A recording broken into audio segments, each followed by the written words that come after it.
The cage in the wasteland. The wind howled through the broken steel of an old alien warship. Marcus pulled his scarf tighter around his neck. The wasteland was cold, dry, and full of dangers. Old machines still crawled under the sand, and sometimes, strange creatures screamed in the distance. But Marcus had to keep moving. He was a scavenger, searching for anything valuable left behind from the war between humans and aliens. He stepped over melted armor and burnt bones. A large crater ahead caught his eye. Something shiny was poking out from the wreckage. As he climbed down the slope, he heard something strange. It wasn't metal groaning or wind whistling. It was soft, broken, like someone crying. He froze. Then, he heard it again, a weak sob. Close. Marcus followed the sound, moving carefully. He pushed aside broken panels and bent pipes until he saw it. A cage. A real cage, made of thick alien metal. Inside it, curled up in the corner, was a girl. She wasn't human. Her skin was pale blue, her hair silver and dirty. Her body was thin, covered in bruises and small cuts. Her arms were wrapped around her knees. She had no clothes, only a thin metal collar around her neck with glowing alien symbols. Her whole body shook with fear. She didn't even look up. Marcus stepped closer. "Hey," he said softly, not wanting to scare her. "Can you hear me?" The girl flinched. She looked up and her glowing violet eyes met his. Fear, so much fear. "I'm not going to hurt you," Marcus said, raising both hands slowly. "You're safe now." But she didn't move. Her lips trembled. Tears rolled down her cheeks. Her voice came out in a whisper, barely a breath. Don't take me back." "Back where?" She didn't answer. She just covered her face and started crying again. Marcus's heart ached. What had they done to her? He looked at the cage. It had no lock, only a strange alien scanner. He pulled out his hacking tool. It sparked and buzzed, trying to read the alien tech. After a minute, the scanner beeped and turned green. The cage hissed, then slowly opened. The girl didn't move. Marcus took off his coat and carefully stepped inside the cage. "Here," he said, gently placing it around her shoulders. "You don't have to be cold." She flinched again but didn't pull away. "Come on," he said softly. "We have to leave. It's not safe here." Still, she didn't move. Then she whispered, "They will find me." "They always do." Marcus looked around. "Who will find you?" She shook her head quickly, eyes wide. "I can't run. I'll be punished. Again." "Punished?" Marcus felt a chill, not from the wind, but from her words. Whoever had put her here was still out there, and she believed they'd come back. Marcus reached out slowly. "I won't let them hurt you, I promise." The girl looked at him, uncertain. She had probably heard many promises before. But something in his eyes, something made her believe just a little. She nodded. He helped her stand. She could barely walk. Marcus lifted her into his arms. As he carried her up the crater, she held on to him tightly, trembling like a child. Back at his camp, Marcus gave her food and water. She ate slowly, silently. He lit a small fire and wrapped her in more blankets. "What's your name?" he asked gently. She looked at the fire, then whispered, "Ravaya." "That's a beautiful name," Marcus said. She didn't smile, but her eyes softened. Marcus leaned back and looked at the stars above. "You're free now, Ravaya." But she shook her head. "No one is free. Not from them." Marcus didn't ask who they were. Not yet. He just looked at the glowing mark on her collar. It was a symbol he had seen before on old alien war maps, a royal symbol, and beneath it, something strange, something that looked almost human. His eyes narrowed. "What are you, Ravaya?" he whispered to himself. "And why does your collar carry a human war symbol?" The fire crackled as the wind blew outside. The wasteland was quiet. Again. But Marcus knew. This was just the beginning. Something big was coming. Something dark. And this fragile, broken alien girl, she was the key to it all. The girl who feared freedom. Ravaya didn't sleep. She sat close to the fire, staring into the flames like they would burn her if she blinked. Marcus had offered her food, a blanket, even his bedroll, but she touched none of it. His coat still hung around her shoulders, oversized and heavy, but she held it tightly like it was armor. Marcus watched her from the other side of the camp. His instincts told him not to push her. Not yet. She had been in that cage too long. Freedom for her was not a joy. It was fear. He walked over slowly and knelt beside her. "You can rest, you know. No one's coming for you here." Her eyes flicked to his. "You don't understand," she said in a low, shaky voice. "Freedom is worse than the cage." Marcus frowned. "Why would you say that?" She didn't answer. Instead, she pointed to the collar still locked around her neck. The symbols glowed faint blue in the night. "This," she whispered, "is not just a tracker. It punishes. If I run too far, it burns me from the inside." Marcus leaned in. "Burns you?" She nodded. "It was made by their engineers.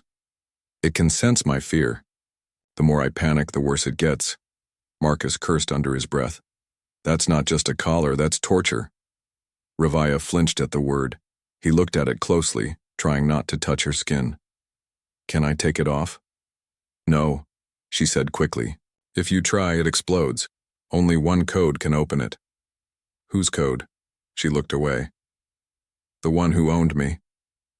Marcus sat back, stunned. Ravaya was young, barely more than a girl, and yet she spoke like someone who had lived 100 painful years. He realized now that rescuing her from the cage wasn't enough. She had carried the prison with her. Silence stretched between them until Ravaya broke it. "Why did you save me?" The question hit him harder than he expected. He scratched his jaw and stared at the stars. "Because no one else would." "That's not a reason," she said. Marcus sighed. "Maybe not. But I saw you there, alone, crying. I've seen soldiers die, whole planets burn, but I've never seen anyone look so lost. I couldn't walk away." Ravaya stared at him, searching for a lie. She didn't find one. Then suddenly she leaned forward. "They will come for me. Not just soldiers, hunters, machines. I saw what they did to others like me. Burned, dismembered, even the ones who begged." "Who are they?" Ravaya paused. Her lips trembled, but this time it wasn't from fear. "You wouldn't believe me," she said softly. "Try me." She looked into the fire again. "I was born in a prison colony, but my mother, she was someone important. Before the war, she led a rebellion. When the Empire crushed her forces, they didn't kill her, they locked her away. I was born behind bars." Marcus didn't interrupt. "I was marked from the beginning, not just as a prisoner, but as a symbol, a message. They kept me in chains, trained me like an animal, tested poisons and machines on me. And when I was old enough, they gave me as a gift. To someone powerful." Marcus felt his blood boil. "That's monstrous." "They called it mercy," Ravaya said coldly. "They said I should be grateful." The fire cracked loudly between them. Marcus finally stood. "I'm going to get that collar off. I don't care how dangerous it is." "No," she shouted, grabbing his hand. "If you try without the right code, it'll kill me." "Then we'll find the right code," he said. "Together." Ravaya looked at his hand, then at his eyes. Slowly, like someone stepping onto thin ice, she nodded. That night, she lay down for the first time since her rescue. Marcus gave her the bedroll. She hesitated, then curled up in it, still clutching his coat. She didn't sleep. But for the first time, she closed her eyes. Marcus kept watch, rifle in hand.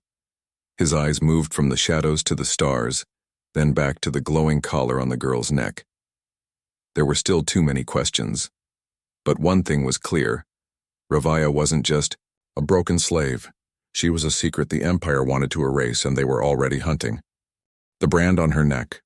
The morning came slowly, painted in dull gray light and thick dust. The wind had stopped, but the silence that followed felt even heavier. Marcus stirred the fire back to life, careful not to make noise. Ravaya was still, curled in the bedroll, finally asleep, her face calm but still marked by pain. He sat nearby, watching her. She didn't toss or cry in her sleep like she had the night before. Maybe she was starting to feel safe. Maybe, as he reached for his gear, something caught his eye. Her collar had shifted during the night. Just beneath it, barely visible, was a strange mark burned into her skin. A symbol. Marcus leaned in for a closer look. It was not alien. It was human. A circular brand with sharp edges, clean lines, and a letter at the center. V. His blood went cold. He had seen that symbol once before, on a secret file during his military training. It belonged to an old Black Ops program, Project Vortex, a joint human-alien experiment that had been shut down long before the war ended. But that program was supposed to be gone, erased. So why was this symbol burned into the neck of a girl born in an alien prison? Marcus backed away slowly, his mind racing. She had said she was the daughter of a rebel. But what if there was more to it? What if she was something else? She opened her eyes. Their gazes met. "You saw it, didn't you?" she asked quietly. Marcus didn't lie. "Yes." Ravaya sat up slowly, holding the coat around her. Her voice was tired, like she had been carrying this secret forever. "That brand is the reason I'll never be free." "What does it mean?"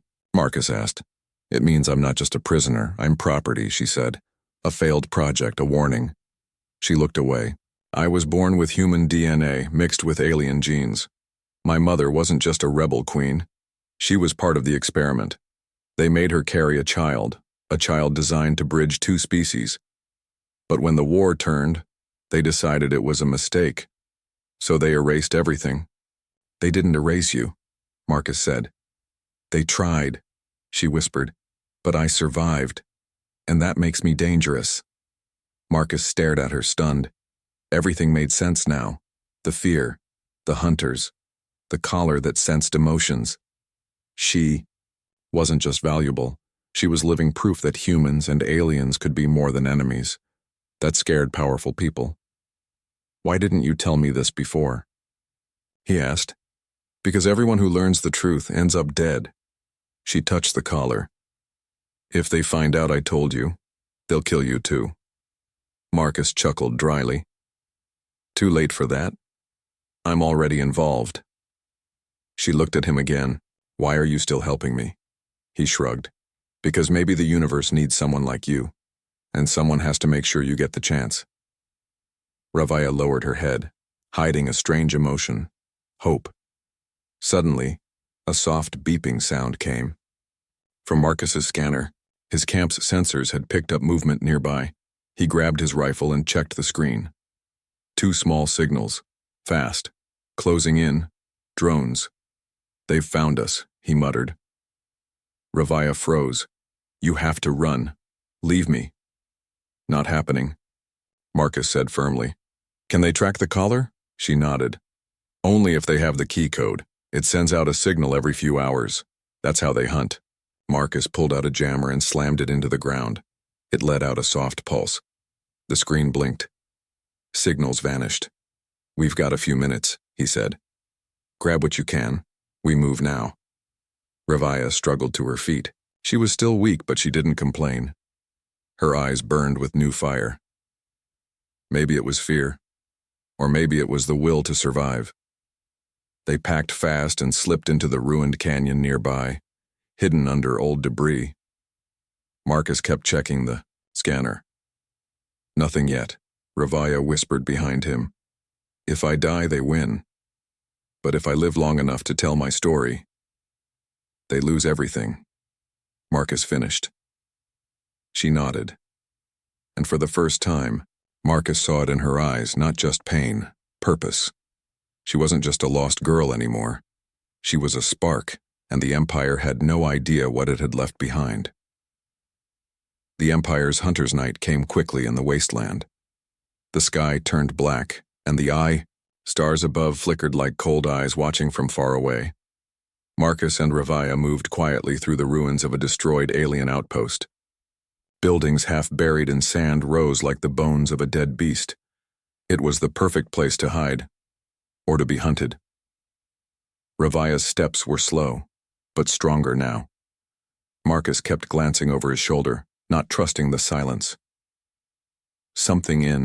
His gut told him they weren't alone anymore. Then came the sound, too soft to be natural, a distant hum, like metal wings slicing the air.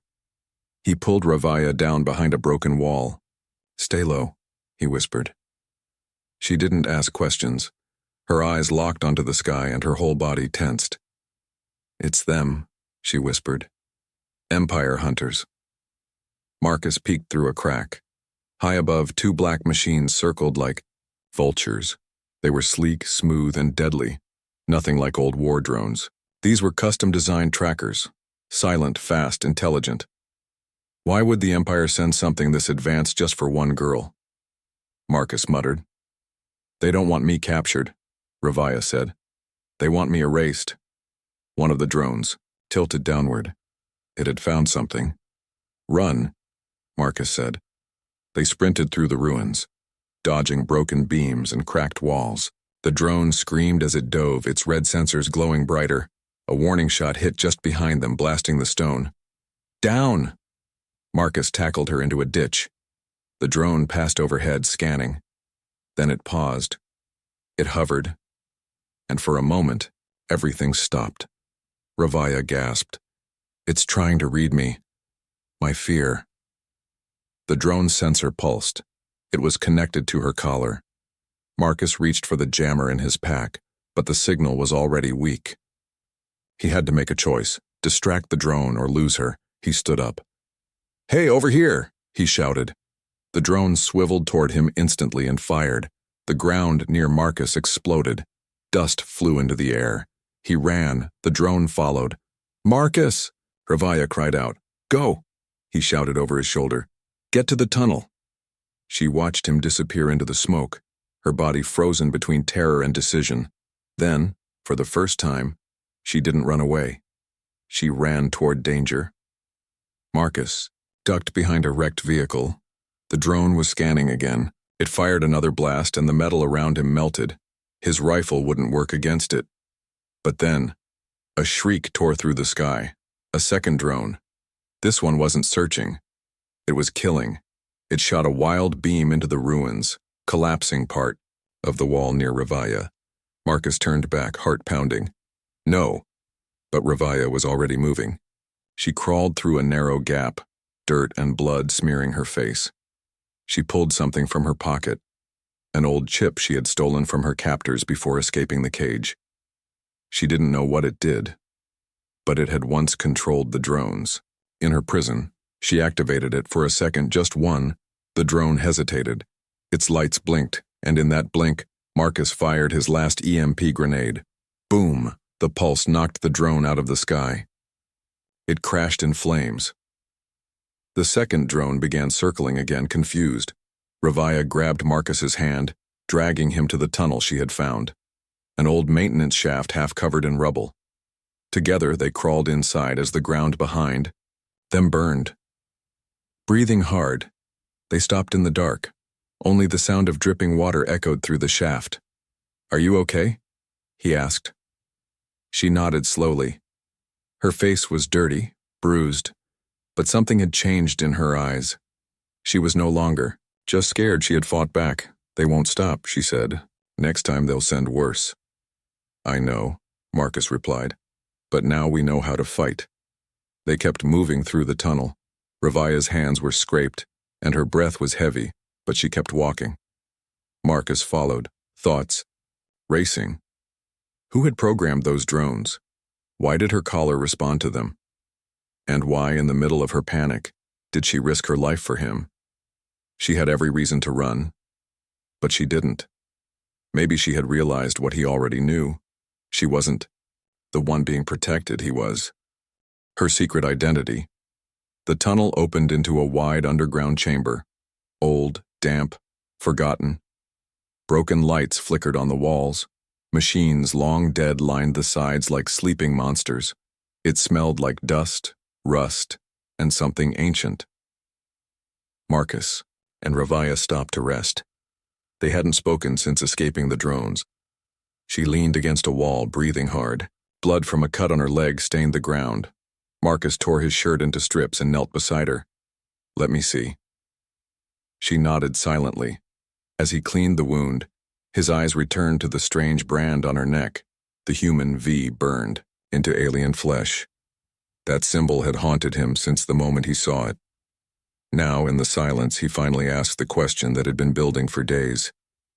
"Who are you, really?" Ravaya didn't answer right away. Her face looked empty, like she was hiding behind a wall inside herself.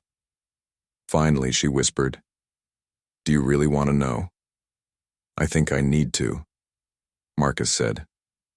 She closed her eyes. "I wasn't born the way others are. I was created." Marcus blinked. "What do you mean?" "My mother was an alien rebel queen. My father was human." Marcus froze. "That's impossible." "No," she said.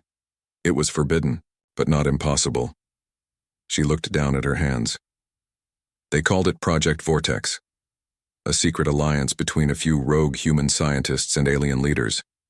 They believed war could end if the two species were merged. In one child. A symbol of unity. A weapon of peace." Marcus sat back stunned. "You're that child," he said quietly. She nodded. "The only one who lived." Marcus felt like the air had left the room. Ravaya continued, her voice sharp and broken. "But peace never came. The project was discovered. My father disappeared. My mother was captured, and I was marked. They erased my name from records. They called me the mistake." Marcus looked at the collar again. "That's why they want you dead," he said. "Not because of what you did, but because of what you are." "They fear me," Ravaya whispered, "because I proved they were wrong. That peace was possible. That humans and aliens don't have to destroy each other." Marcus stood, pacing. "You're not just a prisoner. You're a threat to their lies." She looked up at him, something burning in her eyes. "All my life I was told to hide, to obey, to be silent.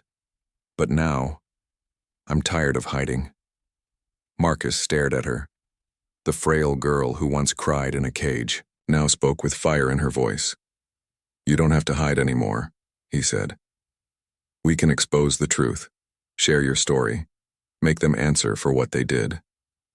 Ravaya laughed softly, bitterly. "Do you think anyone will believe a hybrid freak with a slave collar?" Marcus stepped closer. "They'll believe me. I'm human. I've seen the war. I've lost friends, family. But this truth, might be the only thing that ends." She met his eyes. "You would risk everything. For me?" He didn't blink. "I already have." They stared at each other for a long moment. Something passed between them. Not romance, not yet, but trust. The kind that comes only when, two broken people choose to stand for each other. Ravaya stood on shaking legs. "If we do this, I won't run anymore." Marcus smiled. "Then we start by breaking that collar." Suddenly the room shook. A low rumble echoed through the chamber. Marcus raised his weapon. "Did they find us again?" "No," Ravaya said. "This isn't them." From the shadows a shape moved, tall, cloaked in black metal. Not a drone, a person. A soldier. He stepped into the light, his eyes locked on Ravaya, and then he dropped to one knee. "Princess Ravaya," the man said in a robotic voice. "We've been searching for you. The resistance lives, and we're ready to follow you again." Marcus stared in disbelief. "Wait. Princess." Ravaya stood frozen, eyes wide. "I thought they were all dead," she whispered. The soldier raised his head. We never stopped waiting. The time has come. Will you rise? She looked at Marcus, then at the collar, and she nodded. Yes. I will. Escape, through fire. The hidden resistance base lay deep beneath the wasteland, hidden under layers of rock, old war rubble, and shielding tech, so advanced even Empire scanners passed right over it. Ravaya followed the silent armored soldier through a narrow tunnel lit only by flickering blue lights. Marcus walked beside her, alert, his rifle in hand. Though the soldier had bowed to her and called her princess, Marcus still didn't trust him fully. Too much had happened. Too many had lied. But Ravaya's face had changed. The fear was still there, but behind it now burned a quiet strength. She walked taller, like someone remembering who they once were. They entered a command chamber filled with strange machines and a few rebels in mismatched armor. Some were human, others were alien. All stopped when they saw Ravaya. Some gasped. One dropped his weapon. An older alien woman stepped forward, her face scarred but her eyes shining. It's true, she said. The blood of Queen Serena still lives. Ravaya looked down. I'm not a queen.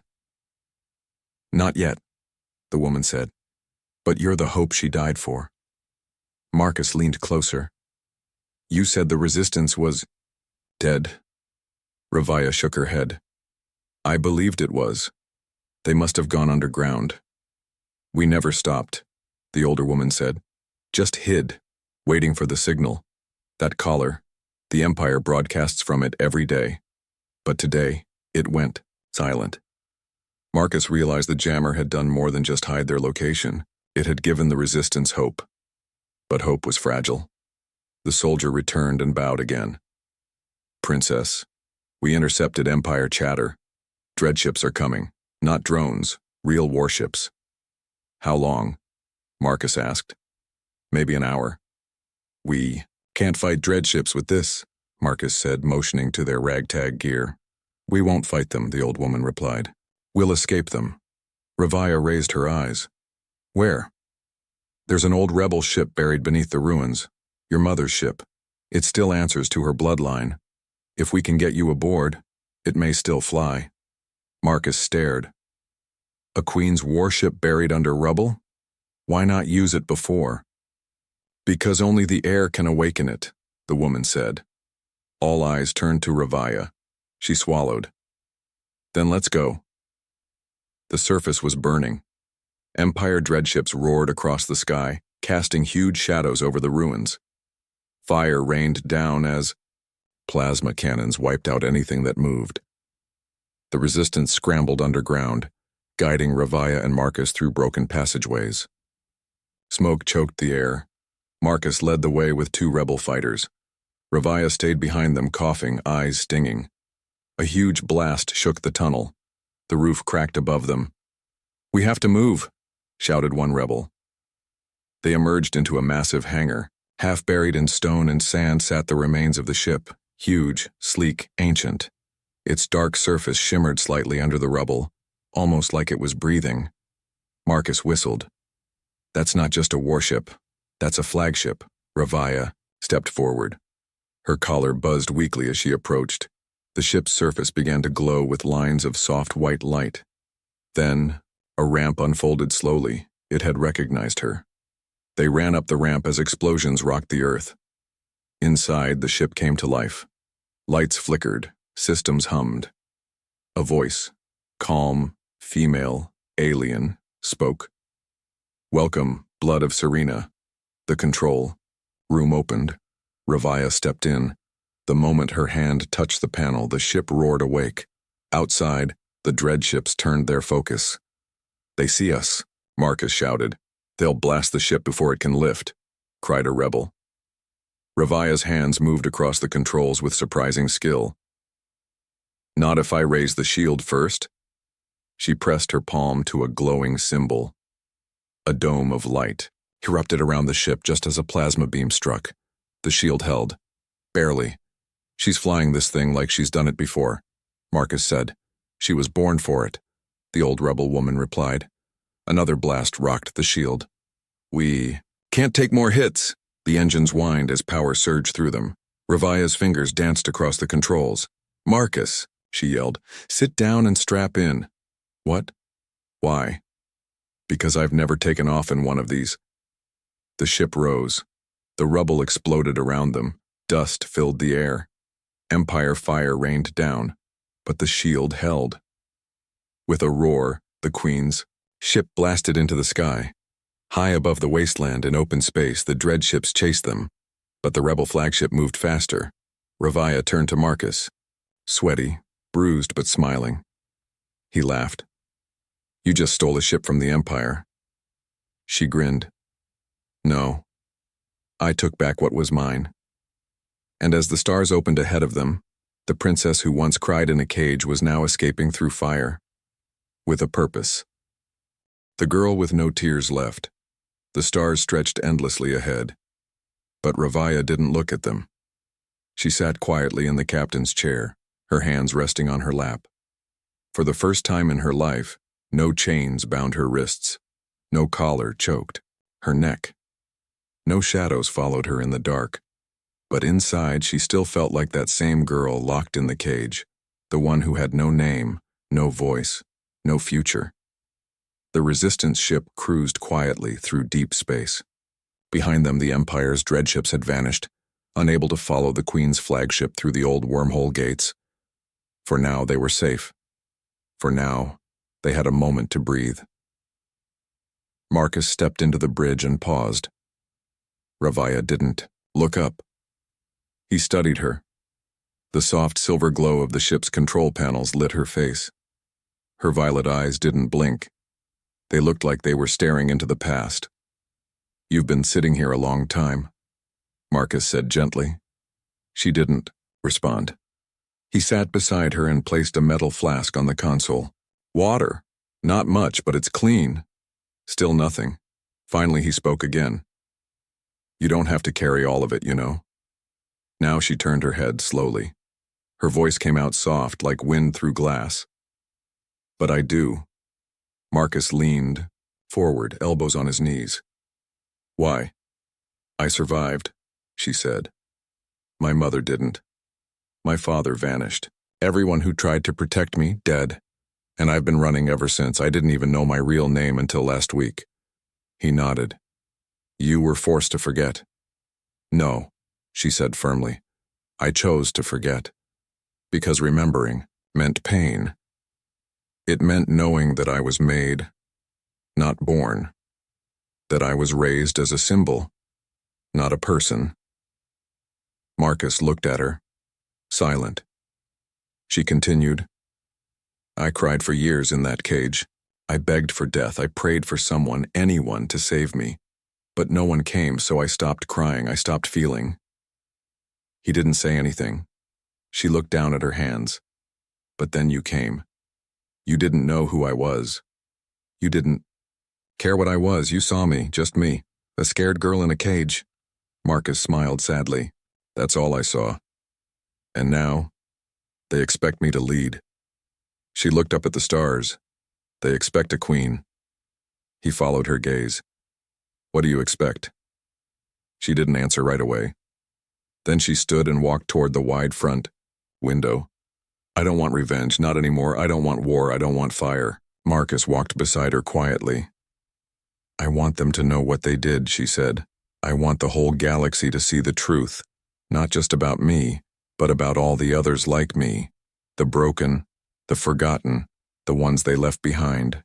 He looked at her with pride. Then show them. Speak. Lead. She laughed once, short and bitter. I'm not strong like you, Marcus. He shook his head. You're stronger. You survived things I can't imagine. And even after all that, you still have hope. You still want peace. He stepped forward. Do you know how rare that is? She stared at him for a long time. Then finally she asked, Will you stay? His expression softened. Until the end. She took a breath. A deep one.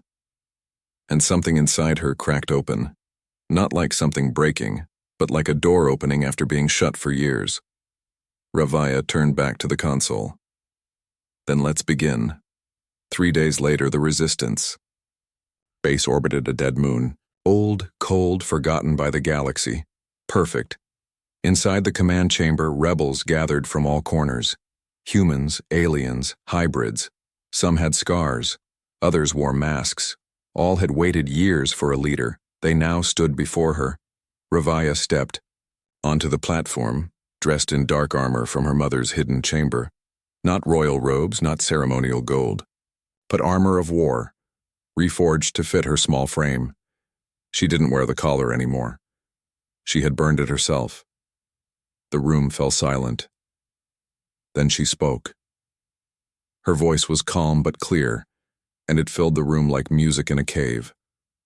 I am Ravaya, daughter of Queen Serena of the Lorinth Dominion, born in a prison, raised in chains, branded as a failure, hunted as a threat. She paused, letting the weight of each word sink in. I was never supposed to survive. But I did. People leaned closer. Was never supposed to speak, but I am. A murmur moved through the room, and now, I will never kneel again. The chamber erupted in cheers, not just loud, but loud with belief. For the first time, they had more than a cause. They had a name, a face, a symbol that bled, cried, and stood tall again. She didn't cry, but Marcus did. He stood at the back, watching her shine like a star finally breaking through the clouds. 1 week later, broadcast to the Galaxy A single transmission was sent from the Resistance base. It was Ravaya, sitting in the captain's chair of the rebel flagship. Her voice was calm. To the leaders of the Empire, and the cowards who serve them. I am Ravaya. You tried to erase me. You locked me in darkness and branded me with your fear. But I lived.